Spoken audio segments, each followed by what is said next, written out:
Hello everyone, it's Shane Kanto, your Wasteland reviewer, and I'm here to review Mary Poppins Returns.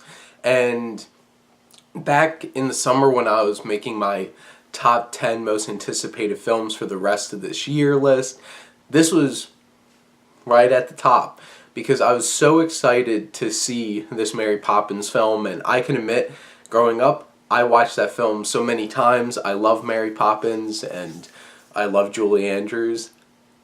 I love her so much, and obviously she wasn't going to be coming back as Mary Poppins in this film, and she decided not to make a cameo in this because she didn't want it to be distracting, and I can understand that. She got to be a giant sea monster in Aquaman, though. But in this film, Rob Marshall directed this Return to Mary Poppins, and he has a lot of experience with musicals. Like Chicago is like his big musical, and I was really excited for this, and it works for me on many levels. It's not perfect. It's definitely not up there like the original film, which the original film has its own flaws and there's dated parts of it, and it did come out in an era where a lot of musicals were bloated and there was a lot of extra stuff to go along to just fill out these like epically long run times. And I feel like there's some bits of that in this film too, because there's sequences that feel like they're just there to have some music. In terms of pacing, I feel like when there's certain characters on the screen, this film has a lot more energy. When Mary Poppins shows up, there's magic and energy that really drives this film. Up until that point, which she arrives a little bit into the film, while she wasn't there yet, I felt like the film was fine. It didn't have as much energy as I would have liked, and it didn't, like, the beginning parts of this film, they do a nice job of setting up the story, but it didn't feel like it was part of a great film. It was like, okay, this is fine. Some of the music in this is just fine, and some of it feels like the main song that Lin-Manuel Miranda sings at the beginning of the film. I didn't feel like this is a really special musical kind of song. And I'll get into his performance shortly, but that wasn't, I wasn't the biggest fan of that song, and you can feel like this film is really trying to make sure it's making as many connections to the original Mary Poppins as possible.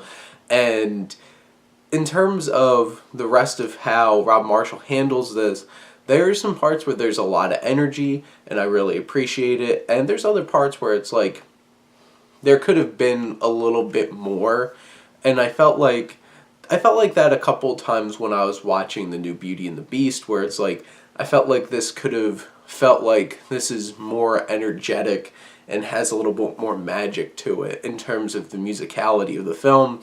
And there's parts like that in this film as well. It doesn't always feel like it's really firing on all cylinders with the music. And Rob Marshall does a fine job with this. Do I think that this could have been even better in somebody else's hands? I think it could have been. And he hasn't had the greatest track record recently. Like 9 didn't really work for me.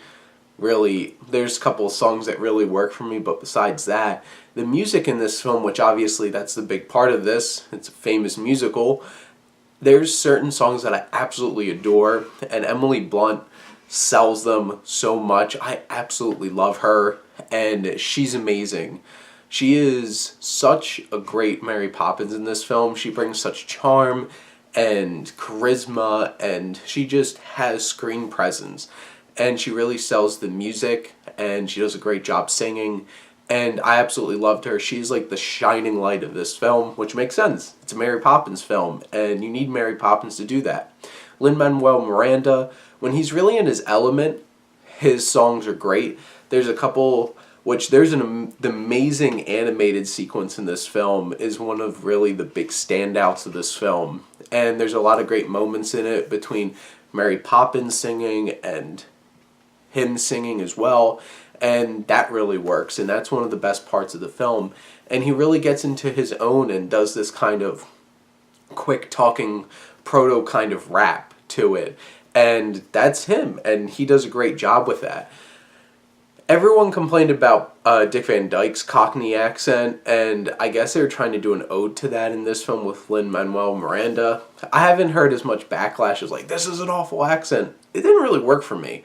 And some of his music just felt kind of flat, and it's not his, like, he's not the one that wrote it, but like, some of the songs that he got put with, especially like the main song at the beginning of the film, really didn't work for me.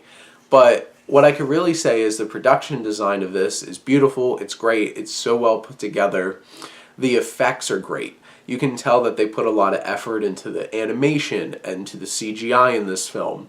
And in terms of different points in this film, there's some great set pieces, like the animated sequence, and I love and adore the very ending part. And what it does, it's so much fun and has energy, and it feels like it's really hitting home. Because this film has some great themes to it, and some emotional engagement to it, and I appreciate that in this film. And then there's certain set pieces that I felt like kind of were just thrown in there, like Meryl Streep's part. I could have done with or without. Some people really complain about it. I'm not going to super complain about it, but it's like, it really wasn't necessary. You could tell it was just thrown in there to give Meryl Streep a musical number, and it was okay. It wasn't like the best song, and it worked fine.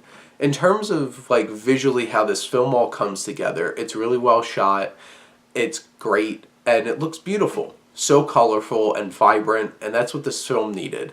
There's certain things that didn't work for me. There's some anachronism in this film in terms of like bike riding and like bike stunts, and I thought that was really weird. That kind of took me out of the movie, and like the climactic part of this film feels a little... I'm not going to give anything away, but there's like this big set piece, and then they kind of undo the set piece, and then you're kind of like, why did that need to happen when that just happened? But I think that there's a lot of fun in this film. The performances, Emily Blunt is great. Lin-Manuel Miranda does a good job in this film. Ben Whishaw is great as Michael Banks, and Emily Mortimer is really great as his sister, and Jennifer Saunders does a great job. Julie Waters does a great job as their maid. Colin Firth is so hammy, but like his villain doesn't have a whole lot to him. He's just like, money. We have to have money. And it's just like, yeah, that's it. But they do a cool thing with him in terms of parallels with another character, and I appreciated that. And then Dick Van Dyke and Angela Lansbury's cameos are priceless, and this film is a lot of fun. It's a beautiful film. I recommend this. If you hate musicals, don't go see this. This is very obviously a musical, but this is for everybody. It's a lovely film. Is it a great film? No, but I loved it, and I'll watch it again and again. I've already been listening to the music. Let me know what you think, and thank you as always for supporting your Wasteland Reviewer.